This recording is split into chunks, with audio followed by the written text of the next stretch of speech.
Good morning, everybody. We're just finishing up chores here, and I am going to head over to the mailbox because we have meat chickens arriving today.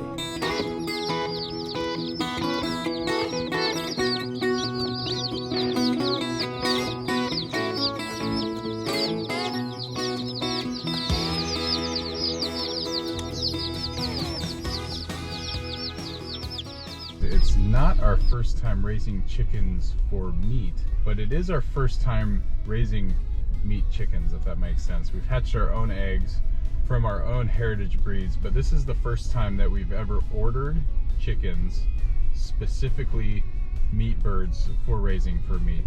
McMurray Hatchery is sending us some Murray Big Red Broilers. They're the equivalent to Freedom Rangers. They're the red kind of cross that's not so Frankenstein-y as the Cornish cross. We really wanted to try something that was more of a pasture bird and not like those fat tubby chickens. As if this is your first time ever raising chickens, today we're going to show you how to brood chickens. It's incredibly easy. How to receive the chickens from the post office. First of all, gonna go get some supplies, pick up those birds, and then introduce them to our home. It's really simple. Anybody can do it. Chickens are one of the funnest animals on the farm. Most fun animals on the farm. So a couple of things I wanted to talk about before we go get our equipment. Number one, there's many ways for you to receive your chicks. A lot of people will go get their chicks from local feed stores, Tractor Supply, stuff like that. They only have the most common varieties. So if you want something special, if you want a heritage breed or one of the other type of crosses of birds, then you're gonna have to do something like a mail order hatchery. Common misconception is that shipping birds is inhumane. The hatcheries have gotten it down to a science. McMurray Hatchery happens to be our favorite. We have not had any problems. They pack the birds in comfortable, tight settings so that they can keep warm.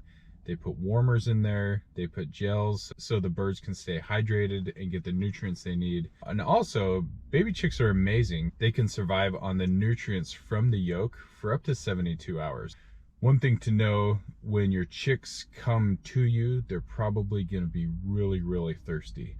And so having the brooder set up for them is very, very important. A couple of things we're looking for: a chick starter feed, a water, a feeder, wood chips, or some type of bedding. We use pelleted horse bedding for the bottom. It just is easier to clean up and easier to maintain.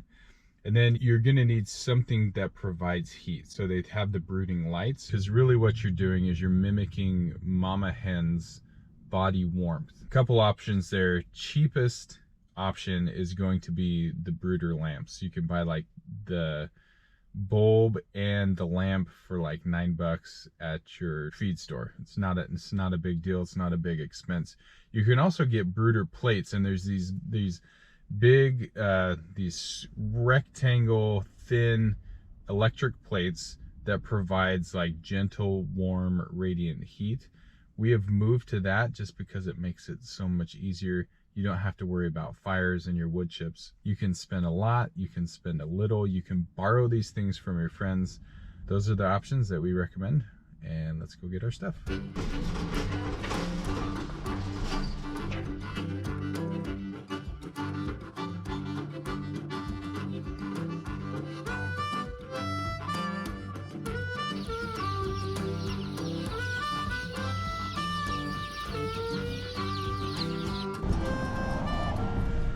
Okay, got what we need. Super easy. They even have kits that you can buy if this is your first time raising chickens. I mean, this is not rocket science. I'm on my way to go get those baby chicks. I've got to skip out to work right after that. So the kids and Rachel are gonna show you guys how to set up a brooder and what precautions that you can take for those baby chicks. Hello.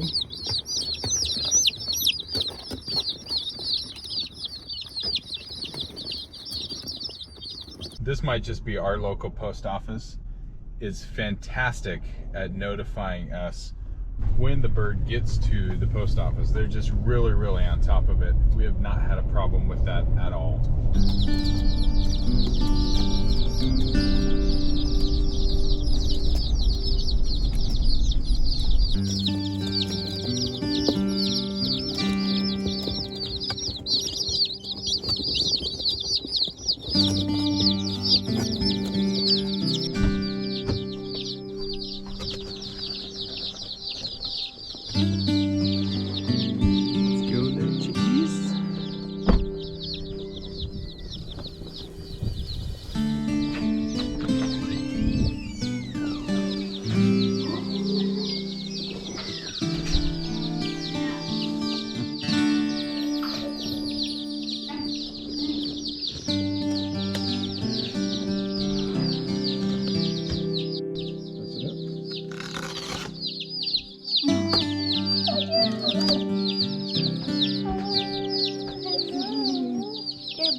Oh.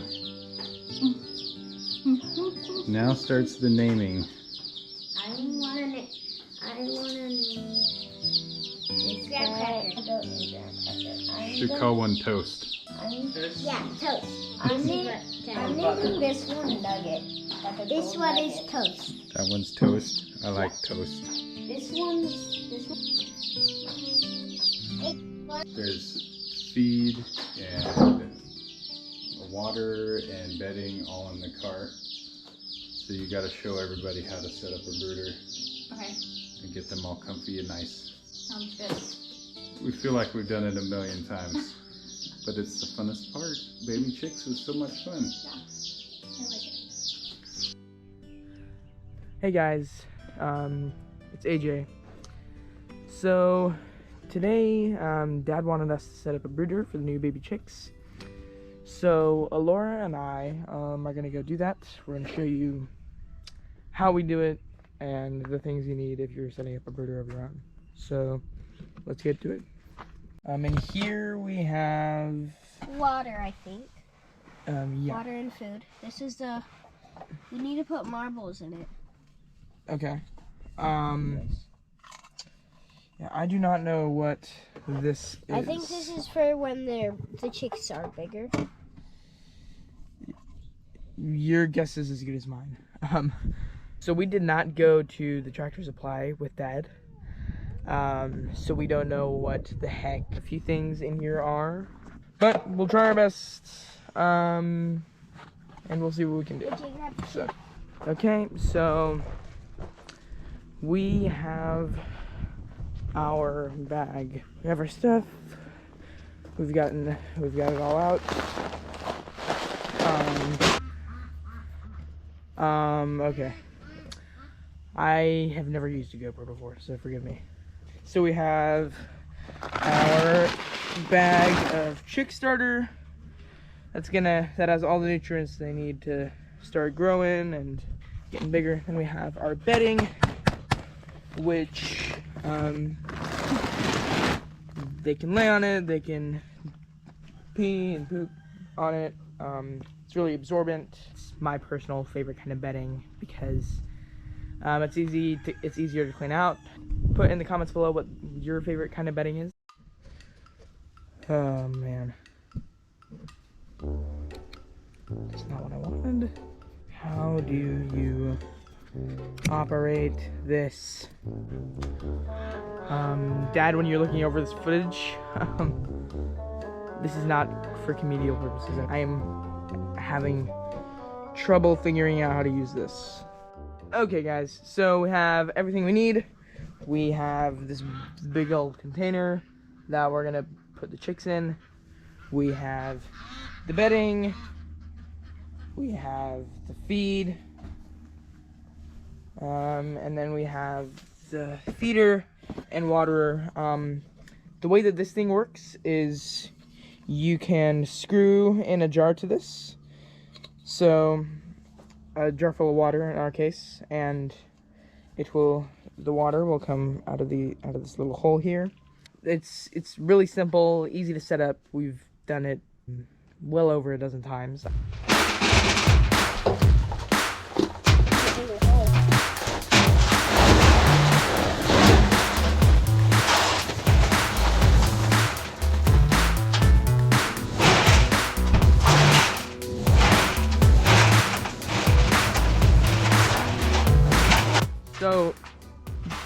this bedding, it's probably my favorite.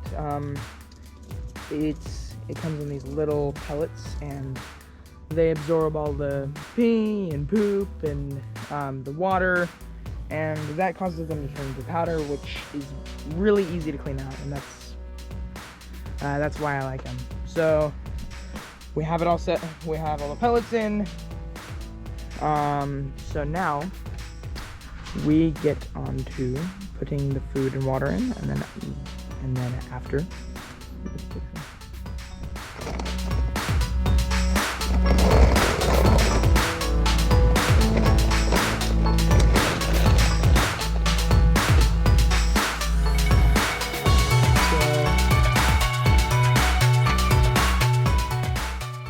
We got the water, Laura's got the chicks, so put this in, and then we let the little chickens come in.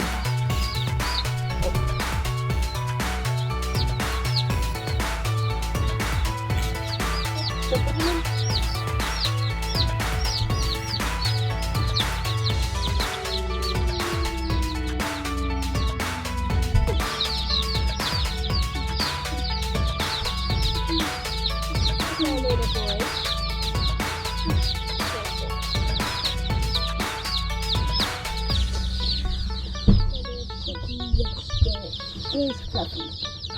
And that, guys, is how you set up a baby chick brooder.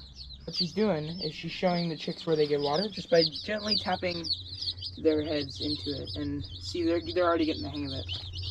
So, yeah, what that does is it teaches them to do it, to dip their head in the water and drink it. Yep, it teaches them that there's water right there and they can drink it. And then if you just do it with one, they start knowing how to peck the food. Yeah, it's kind of like a chain reaction, right? Just one does it and then the others follow it. So. Hey guys, we're just checking on the chicks this morning. The kids set up their brooder, so we're just gonna check on them. Here we are. Just fill up their water. Breakfast.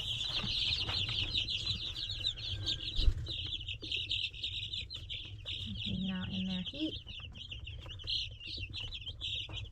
So anyway, they're doing super good. So we're excited to have these guys and grow them out for the winter.